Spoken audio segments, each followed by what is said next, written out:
Hi guys, what's up? Welcome back. It's Super Samurai. So today, performance review ko ng 361 Nikola Jokic. So, una niyang signature shoe. And 361 is a China brand basketball shoes. So, first things first is yung pinakauna ko na notice dito is yung material niya sa upper part ng ng sapatos. Then sa toe niya is a pebble leather. Then sa kabilang side is velvet. Then sa kabila is distressed leather. Tapos yung tongue niya is yung quilted na leather. Tapos yung dito rin sa part dito, velvet leather din. So, ayun, shiner ko lang kasi ginugol ko kasi na-curious ako kung anong klase ng material yun sa sapatos. Kaya, ayun. And then, first things first is traction. So, traction is merong information din sa website nila. So, ang traction niya is a rubber outsole. Rubber outsole siya. So, maganda siya gamitin pang outdoor and pang indoor. Lalo sa indoor. So, mas ramdam mo yung kapit ng sapatos, especially sa mga quick stop. So, very responsive siya. Then, ang nakalagay dito is diamond grip. Yung tawag sa pattern. So, ewan ko kung tama ba yun. So, yan. Then, next is, so anyway, yung traction nga pala niya, ang ganda ng traction ng sapatos na to. So, hindi ko in-expect na ganito pala kaganda yung 361 na brand. So, ma-compare siya sa Anta or sa Li-Ning na klase ng traction. So, I'm gonna go with sa traction na 10, grade 10 out of 10. The next is yung cushioning setup niya. So, sa cushioning setup niya, ang technology na nakalagay dito sa website ng 361 is QuickTech. Para sa bounce nung cushion niya. So, nung tinry ko to, bouncy siya. Then, very responsive din yung cushioning niya. So, hindi ko in-expect na ganun ka-responsive yung cushioning niya. Kasi syempre, yung sapatos, ginawa para kay Jokic, designed para sa kanya. So, hindi naman super athletic si Jokic na talagang mataas siyang tumalon, di ba? Pero hindi ko in-expect na super responsive yung cushioning niya. So, sa cushion niya, I'm gonna go 9 to 9.5 ang grade ko. Then, next is yung padding siya. So, padding siya sa loob. Maganda rin. Makapal yung padding siya and very comfortable pagka sinuot mo. So, hindi naman sa hindi in-expect. Nung unang nakita ko siya, expected ko na maganda yung paddings niya. Kasi nahawakan ko na in personal. Pero nung hindi ko pa parang nag-aalangan ako na baka hindi maganda yung paddings. Pero, yun, surprisingly, maganda yung niya. So, ayun. Ang problema nga lang, sa sobrang kapal ng paddings niya, nung sinusuot ko yung sapatos, which is nakita niyo sa intro ng video, is medyo nag-struggle ako na isuot siya. Kasi ang hirap i-slide in ng paa niya, lalo sa part dito na ayaw niya mag-slide in ng smoothly. So, kailangan mong luwagan yung lace ng up to 3 levels nung suksukan niya ng lace. So, yun. Hanggang dito, diba? Second. Hanggang dito, kailangan mo siyang luwagan. So, ayun yung naging isa kong issue sa sapatos na to. So, dahil dito sa part na to, medyo mahirap i-slide yung paa. Pero once na na-slide mo na siya, then okay na-settle mo na yung paa mo, napaka-komportable niya sa paa. Like, usually kasi pag masikip sa ganito, di ba parang masakit dito sa ibabaw ng paa. Pero wala akong naramdaman na may masakit sa paa ko. Then, next is yung fitting. Fitting niya, I went through to size ng size ko. So, this is 27 cm or 9 sa Pilipinas. Okay siya pagka nasuot na.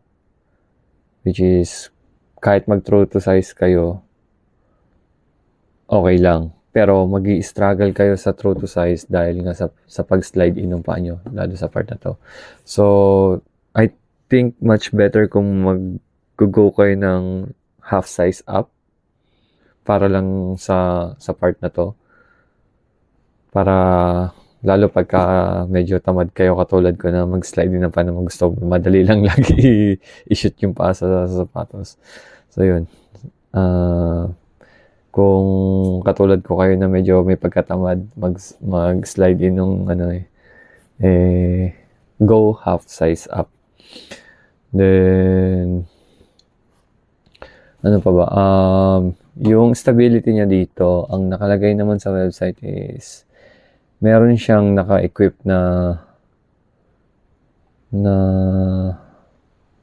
double lock TPU system. Ayun yung technology na tawag doon na. So, full-length TPU on both the lateral sides. So, yun. Siguro, I think yun dito. Itong part na to.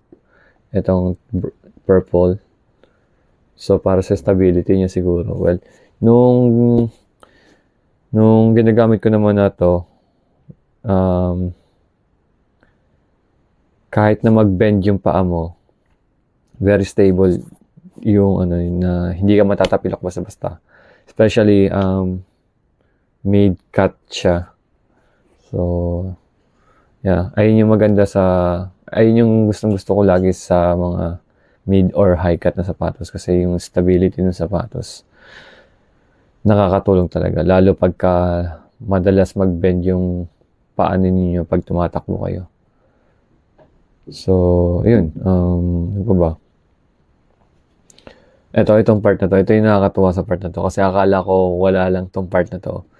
Pero nung first time ko na matapos yung pick-up game namin, then, syempre, nagpahinga. Nakaupo ako sa floor. Tapos, diba, yung feet natin parang nakaganyan. Nakakatawa siya kasi nung nakaupo ako sa floor, ramdam ko na nagre-rest yung bandang Achilles sa paa ko dito sa part na to. So, parang nakasandal. Kaya nakakatuwa. Hindi ko in-expect na meron palang silbi to. Akala ko kasi parang sabitan lang na like, pag gusto mo nakasabit yung shoes mo, papadaanin mo dito yung pansabit and nakahang yung shoes mo. So yun, nakakatuwa. Hindi ko alam na may silbi pala siya. Then, based din sa mga iba ko napanood na nag-review ng 361 na to, ng kay Jokic. Ito daw, part na to, is inspired sa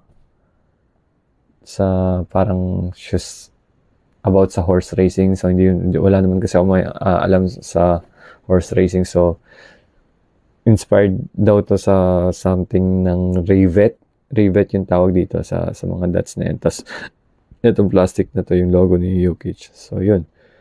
And pati yata yung dito sa likod parang inspired sa sapatos na ginagamit sa horse racing. Hindi ko alam kung sapatos ba ng horse or sapatos ng hinete. So yun. Then sa harap, dito meron pa rin logo ni Jokic. Then, ano pa? What else? Yung tang niya na quilted leather is surprisingly, yung mga bilog na yun, yan.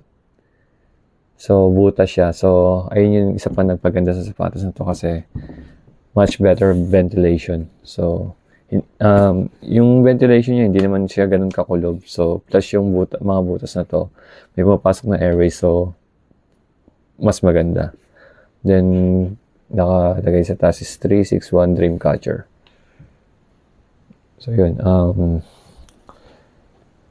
fitting, I'm gonna go 9 sa fitting neto, which is, ayun lang talaga naging issue ko yung dito sa part na to.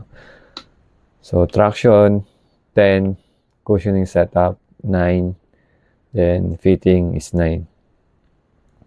Then, yung looks niya, for me overall, maganda siya pang basketball, lalo on court. Like, may siya, agaw pansin siya.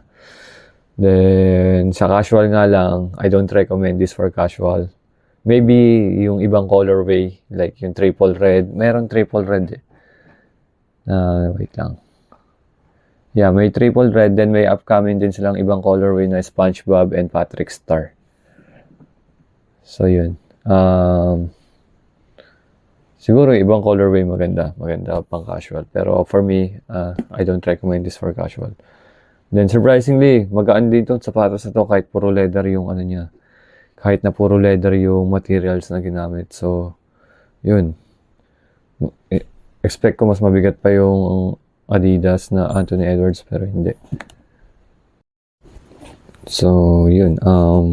For me, overall, grade ko para sa performance and looks is I'm gonna go 9 or maybe 9.5. So yun lang. Wala pa akong next na may i-review yung shoes or magagawa ng tawag dito, ng first impression. So maybe try kong mag-trade hiram kay Kimito kasi meron siyang book 1, so para maiwasan ko mag-spend ng sapatos ulit kasi kabibili ko lang, ayoko naman lagi bumili. So baka tatry ko siyang kausapin na trade hiram kami. Then isa pa sa nasa list ko is yung Luka 4. So meron bagong colorway na gun fishing, sana makakuha ako, sana maabutan ko pa. So, yun lang. Anyway, thank you for watching. Please, I hope you enjoyed the video and yeah, see you on my next episode. Bye.